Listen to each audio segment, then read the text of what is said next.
In my infamous Stanford prison experiment, I chose 10 individuals from the Stanford campus to come in for an experiment.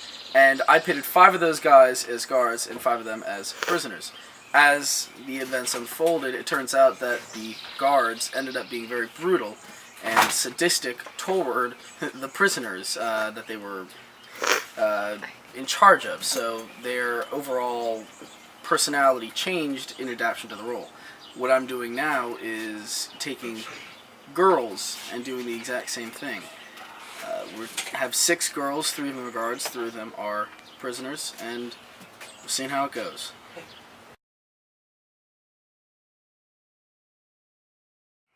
I'm Jody. I'm not saying I'm God, but if I had to pick a role model, it would be God, because he and I kind of do the same thing in the world. Narcissistic personality disorder, which Jody has, is where somebody has delusions about their own self-importance and lack empathy for others.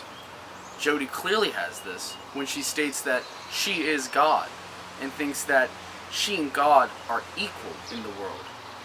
This is a type of personality disorder that greatly affects people who think of themselves as having a very high self-importance. Hey, I'm Rebecca. I kind of figure myself as a chaotic individual and don't really have many relationships that aren't marked by long-term patterns of unstable or turbulent emotions. You could say I'm on the border, Sandy. Nah. Rebecca has clear signs of borderline personality disorder. She stated that, and I'm looking at my notes right now, that her relationships are marked by long-term patterns of unstable or turbulent emotions. Now this is almost, ironically, textbook the definition of a borderline personality disorder. Hi, I'm Fiona. I'm a fiery redhead from a dragon-guarded castle surrounded by hot, boiling lava. But don't let that cool you off. I'm a loaded pistol who likes pina coladas and getting caught in the rain. I'm Laura. I'm pretty adult, except when I'm scared. I don't know why, but I sometimes cry and suck my thumb in the face of danger. Oh well, I guess I've regressed. Oh, what am I doing here? In the fetal position? A position synonymous with a younger, more undeveloped state of being? I think I've regressed. Regressed into a state that is not my own age, but is truly somebody younger than me, in maybe a state that I was at some point. This is clearly what Laura is going through. She sucks her thumb when she gets nervous, which is a trait that is very, very prevalent in young kids. This might be because of some sort of unresolved past problem, but it is very clear that Laura is using regression as some sort of defense mechanism.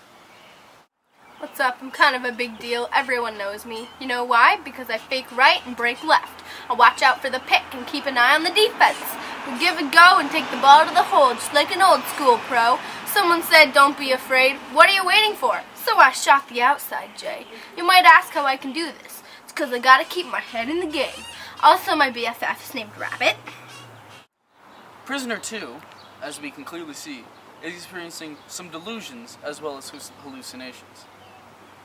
Her hallucinations consist of her thinking that she has a pet rabbit, in talking about how Rabbit is going to help her and tell her how to fix the problem. On to her delusions.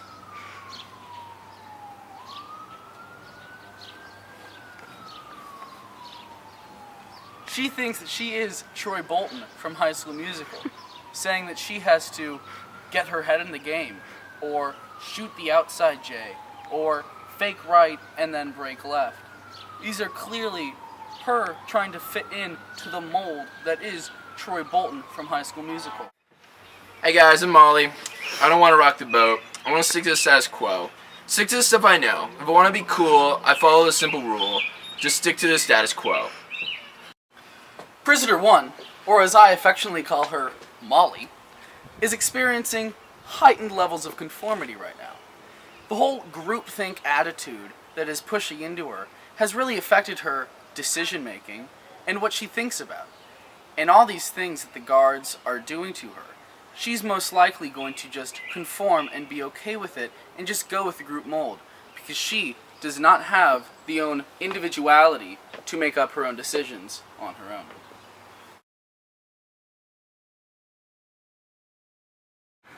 Okay, prisoners. Basically, just do what I say. Okay, at least it's only as though you're getting your foot in our door. This is really weird, right? I don't know if I take this seriously or not. I think it's fun. So much better than being locked in a castle, relying on an ogre to save you. I mean, am I right? Totally. I think it's great.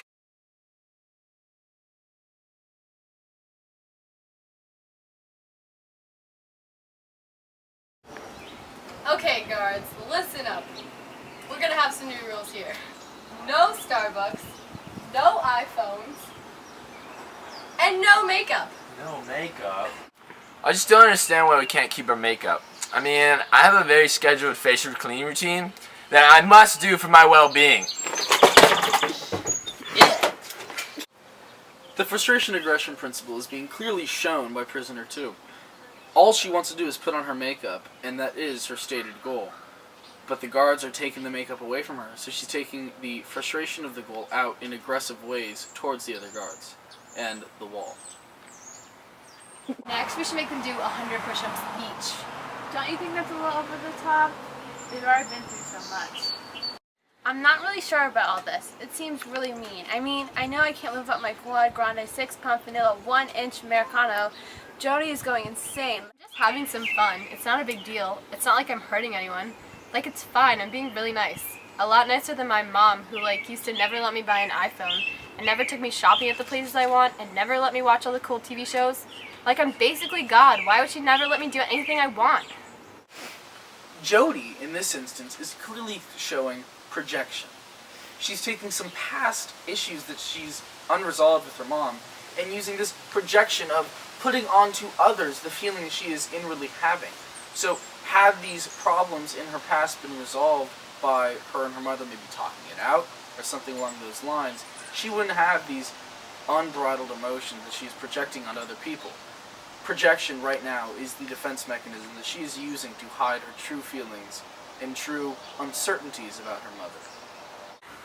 From now on, all prisoners are going to be called 1, 2, and 3. If I hear anyone saying their names, I will not be happy.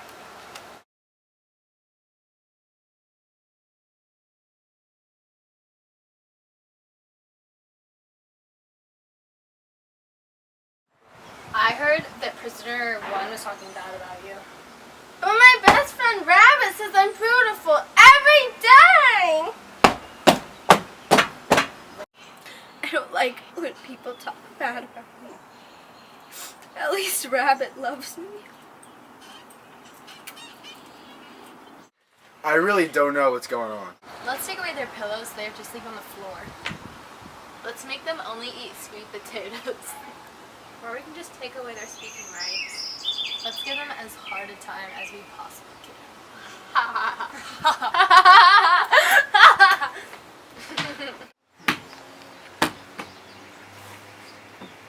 At this point, the guards are experiencing group polarization. Each of them went into the experiment with some rational values of what they thought was right and wrong, and what they would and would not do to the prisoners. Having been put into a group, they go to the most irrational or extreme mode of action. This is what we call group polarization.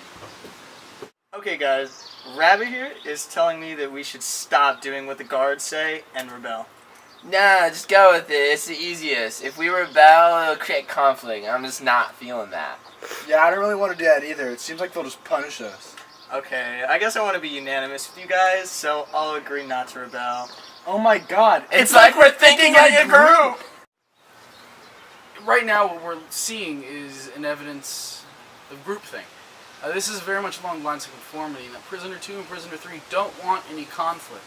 And at first, prisoner 1 is saying that they should rebel and try to get something better to the better than what the guards are giving them. But then as prisoner 2 and prisoner 3 shut down the idea, prisoner 1 starts to, in this case, conform and go with the majority's opinion, kind of going along with just what the group thinks.